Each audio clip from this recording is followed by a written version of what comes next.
Good morning. My name is David Kahn. I am the chairman of the Republican Liberty Caucus of Arizona. It's good to see everybody. It's good to have a meeting in person again. Yeah, absolutely. Yeah, right before everything happened, we were starting to talk about how to have more events out in public, and then they shut down the whole state, and we're like, well, there goes that. So, the RLC has been around since the early 1990s, but we really got our start here in Arizona about 3 years ago. And I had been involved with the organization a little bit when I lived in Maryland. I was working in Baltimore City, which is an interesting place to be a Republican. And I moved out here, they gave me control of the social media, and I connected with Ben and Alex Deli down in Tucson, and we got this all started. And about 3 years ago, we formed a formal charter, and we've been working to build it up and be a voice that Republican politics needs to be founded on principles, because that's what gives us our identity and creates solutions that are really going to make a difference in people's lives. And that's ultimately, at the end of the day, what we're trying to do, right? We're trying to make everybody's lives better. And our organization certainly believes, and I hope you all agree, that the best way to do that is through free markets and less government and giving people the opportunity to do things for themselves. Hear, hear.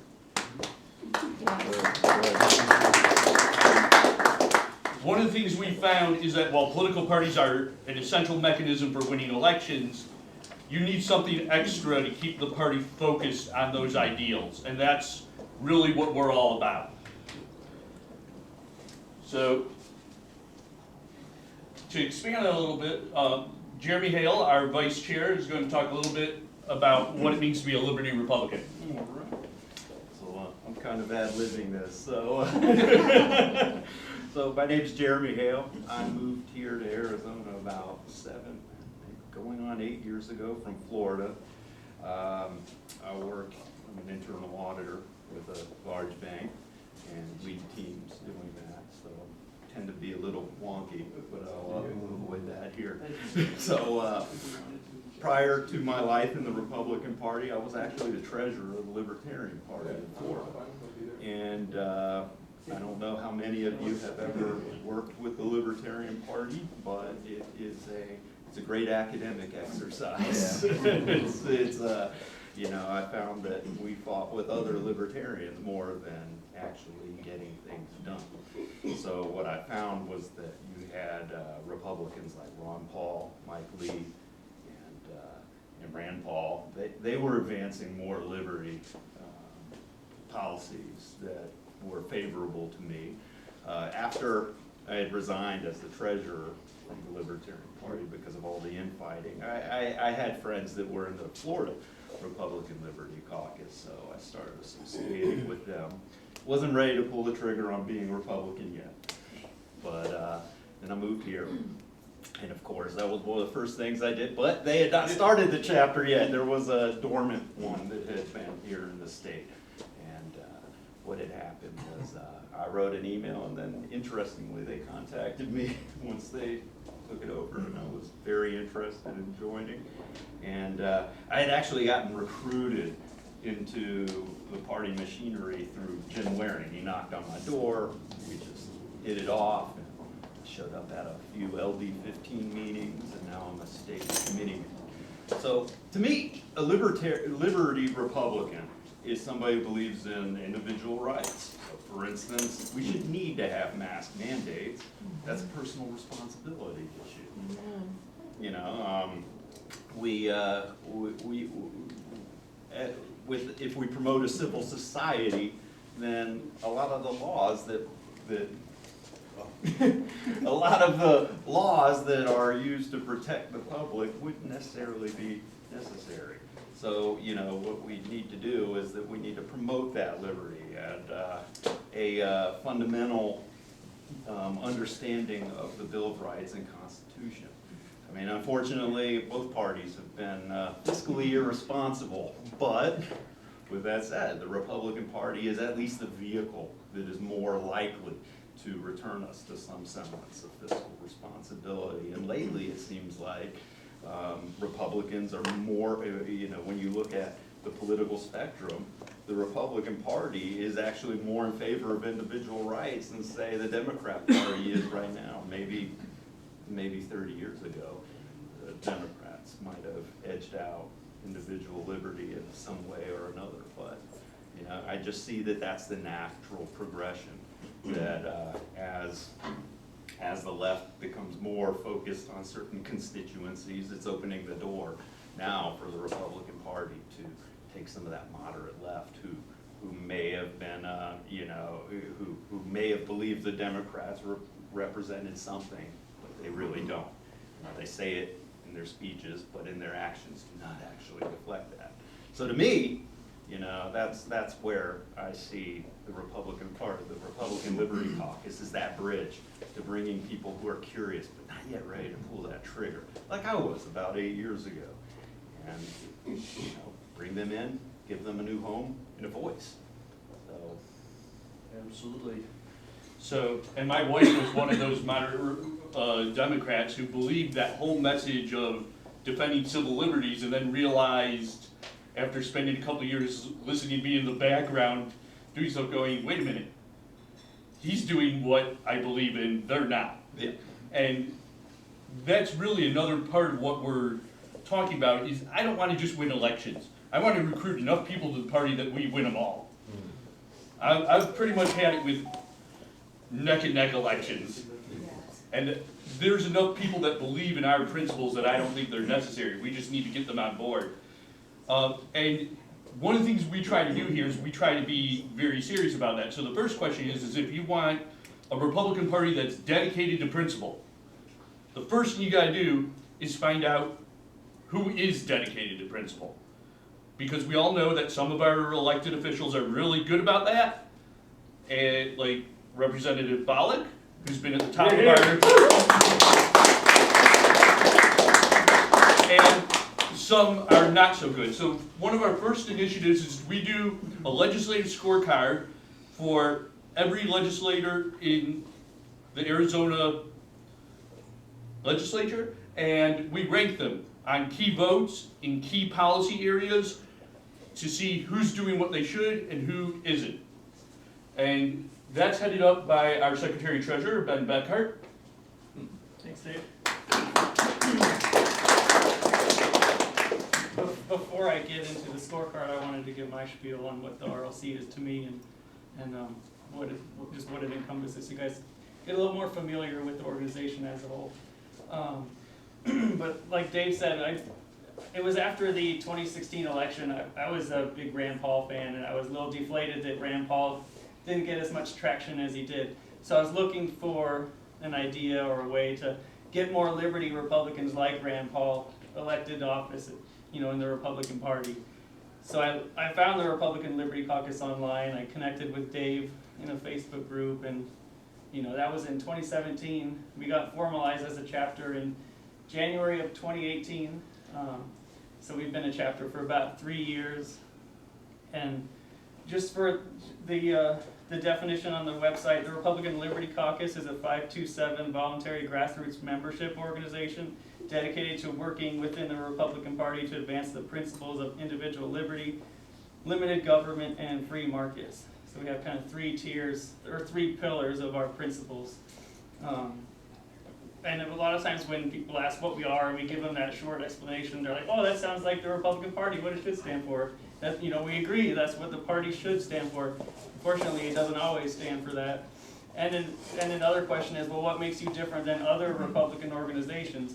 So I like to describe the RLC as we are a coalition of constitutional conservatives and libertarian-leaning Republicans working to shrink government and expand liberty. So we do have a libertarian streak. I would say we're the libertarian-leaning wing of the party. Here, here. So, yeah.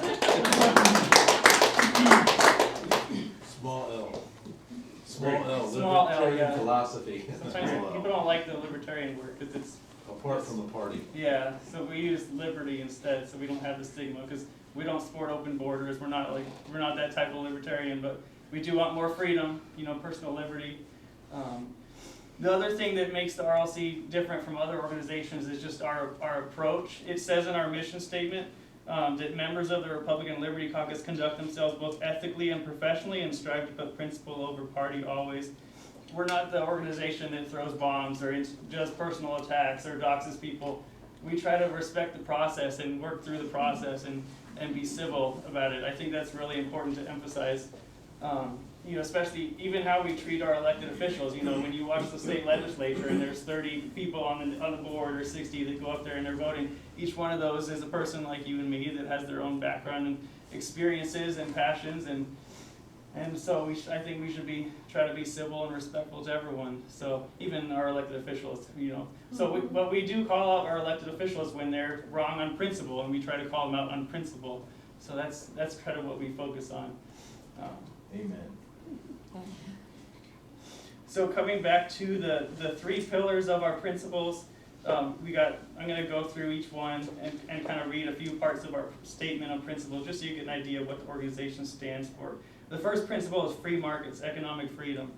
Barry Goldwater said, in his speech when he announced his presidential campaign in 1964, he said, "This country has grown great and strong and prosperous by placing major reliance on a free economy. Private property, free competition, hard work, these have been our greatest tools. This system has preserved and protected our freedom, our right to disagree, our diversity, our independence from arbitrary interference in affairs." So that's just taking stuff from the RLC Statement of Principles. I'm going to read a couple parts that I pulled out on this topic. It says, "We oppose all restrictions on the voluntary and honest exchange and the value of the free market. We favor minimal and equitable and fair taxation for the essential functions of government. We support the phase out of any government subsidies and incentives that support or favor any businesses or special interests." Free Enterprise Club is really big on that. We favor the prompt and permanent repeal of all capital gains and inheritance taxes, as well as the special privileges and deductions in the current code. We oppose all corporate and business taxes, which are a form of double taxation of the participants on the same income or profit.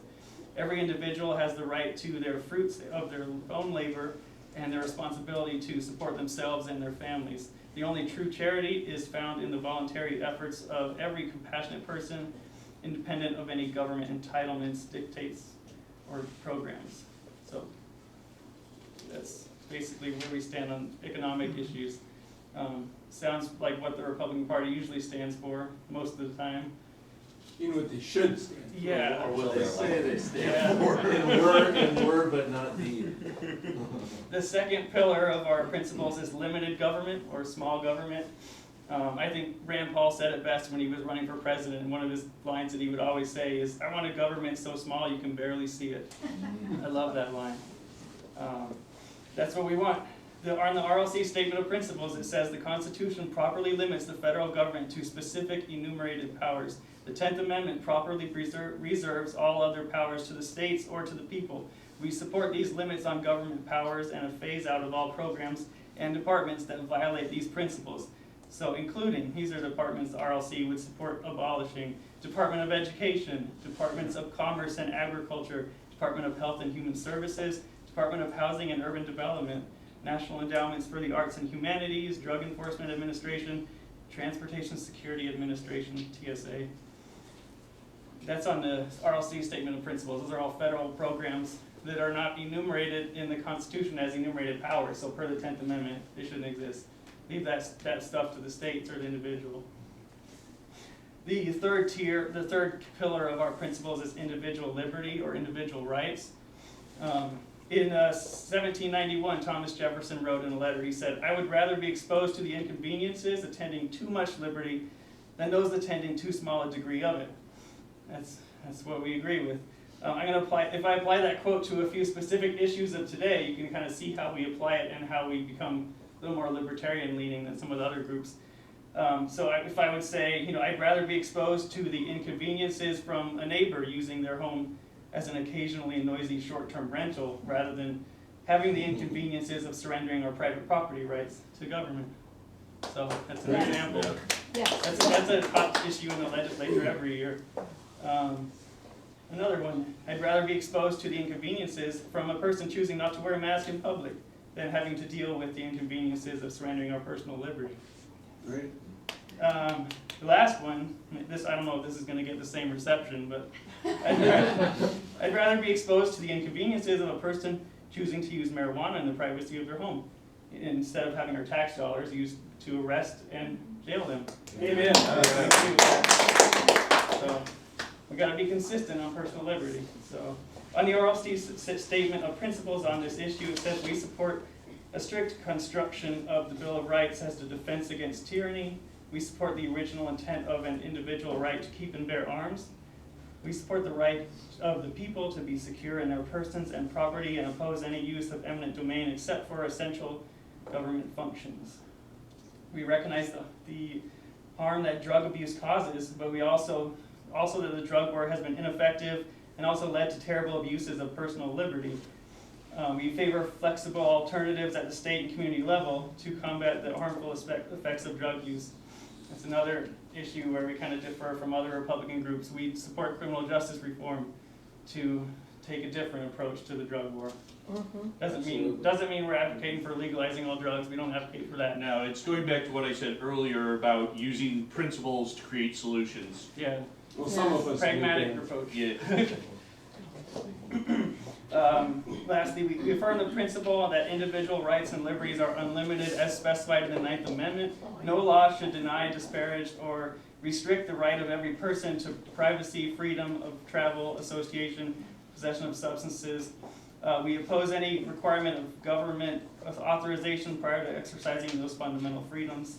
We oppose any seizure of private communications absent the issuance of a judicial warrant showing probable cause that a crime has been committed. We oppose any constraints on the right of every person to associate with others of their choosing, participate in any activity or joint venture.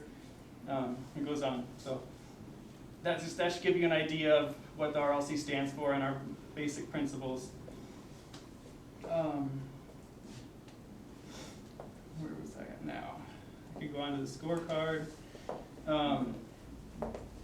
Like Dave said, when we started the chapter, I had this idea of doing a legislative scorecard because, like I said, I wanted to use the RLC chapter as a tool to make it easier for Liberty Republicans like Rand Paul or Thomas Massey to get elected, to state and local offices, and to identify the ones already in office that are like that, so we can support them, give them a microphone, and empower them to keep doing what they're doing.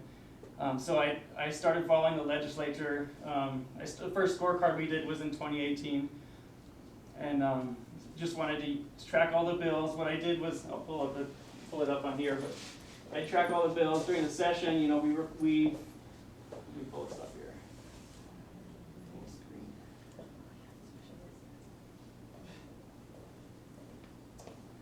Legislators pay attention to this too. Each year we find it gets more and more attention. To help knock out Heather Carter, right? Oh, yes. This past election cycle, Nancy Bardo ran ads with our scorecard basically saying, vote for the true conservative, and then put the scores of each of them up from our scorecard. And, yeah, won the election. She was like 2 points higher than the highest Democrat or something like that. Yes, Somewhere and around there. Nancy Bardo, it was 20 points or so higher than Heather Carter. And we're seeing more citation for it. I mean, we're hearing, when we monitor legislative committees and so forth, we're hearing more citations. And, yeah, so this is definitely becoming a benchmark that a lot of people in Arizona are paying attention to. There's some other organizations that do scorecards. One thing that makes ours different is I try to make it broad so it covers all issues. You have Club for Growth and they do a good scorecard on free markets and taxes and stuff, but that's all it really encompasses. I think Americans for Prosperity used to do a scorecard which was similar, but I wanted to encompass everything, those 3 pillars that we support in our principles. So when I do our scorecard, I kind of categorize them to different categories. These are all the members. We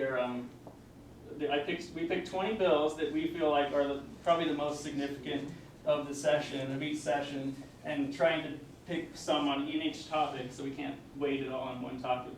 So like, the first 5 bills are on fiscal policy, taxes and spending. Then we do a category on economic freedom issues. Then there's a category on individual liberty and criminal justice issues. And then we do a few education bills for, school choice or whatever, freedom in that sense. And then what we do is we, if they are absent for a vote, like the first year we did it, we penalized them and said that was a 0, a no vote. And after I followed the legislature, I was like, I don't know if that's fair, because sometimes they'll miss a vote if they're testifying in committee in another chamber or something. So I took that off and we just subtract that and don't count it. And then we score them based on the votes that they were there and they voted for. So if they were there for all 20 votes, we got on the top, this is last year. So John Allen was 17 out of 20 votes, he got 85%. That's kind of how we score it. The red bills are ones that are bad that we fought against, and the green ones are good bills that advance liberty. And then another thing that we added on here that I kind of like is the bonus and penalty points. So if there's a bill that didn't get out of committee or never went to the floor, we can't score it because we don't have a vote on record. But a lot of those bills that are still significant bills that I wanted to factor in somehow. So we give some bonus points on a few of the big bills that we supported that's never made it to the floor for the members that either co-sponsored it or voted for it in committee. So that kind of counts as a bonus to them. Same thing if they co-sponsored a bad bill that raised taxes or something and it never went to the floor, I still wanted to factor that in. So we just subtract a few points off their score. That's Noel Campbell probably about like the gas tax stuff, right? Yeah, you can see Noel Campbell, he gets all the negative points, all those gas tax increases. -2, -2, -2. Republicans raising taxes. Can you go back to the other screen though, where it had the ranking? Yeah, I'll come back to that one. Yeah, that's the splash page, so that's the top. So this is last year's. So we're going to do another one of these in a few months for this session. But so some of these people aren't in office anymore, but that'll give you an idea of who the top scorers are. Sean Bullock, who's that? Consistent, I got the same score in 2019 and 2020. Yeah. There you go, there you go. But the idea behind this screen was I wanted to make, this is great because we post this on Facebook or something and then the legislator sees their name on there and look at me, and then they'll share it on Facebook and then we get all this, we get recognized and people see our scorecard. So that's what we did with that. And then that gives, credit to the good people on there. They deserve credit, so people know if they have a legislator on there, they should vote for them again because they're doing pretty good. And then You can use it to bug your own legislators while they are on there. yeah. And Yes, review yeah. the votes with them. Well, one of my favorite bits was, I think this was a year or two ago, Representative Volek and was it Kevin Payne? Got into an argument over who scored best. Or was, I think it was Leo, wasn't it? Was it Leo? Yeah. Leo and Brett, yeah. But yeah, that made me laugh. I think on this year's scorecard, I'm gonna have a page where we do the lowest scorers. So we can have like the wall of shame, because we're not gonna call it that, but that's what it is. This will be our secret. Because it's kind of hard to go through and find people on there and they didn't score as high. Well, the splash page is great. It helps us quickly identify these are the people who by merit should be the voice of our party. But also when we go to events like the gun rally in February and people say, what part of the party are you with? We're like, these are the people we are with. And they that's a quick and easy way for a lot of people to say, oh, this is what the group is about. Can I offer a suggestion? Yeah. Because I work campaigns for Congressman Gosar.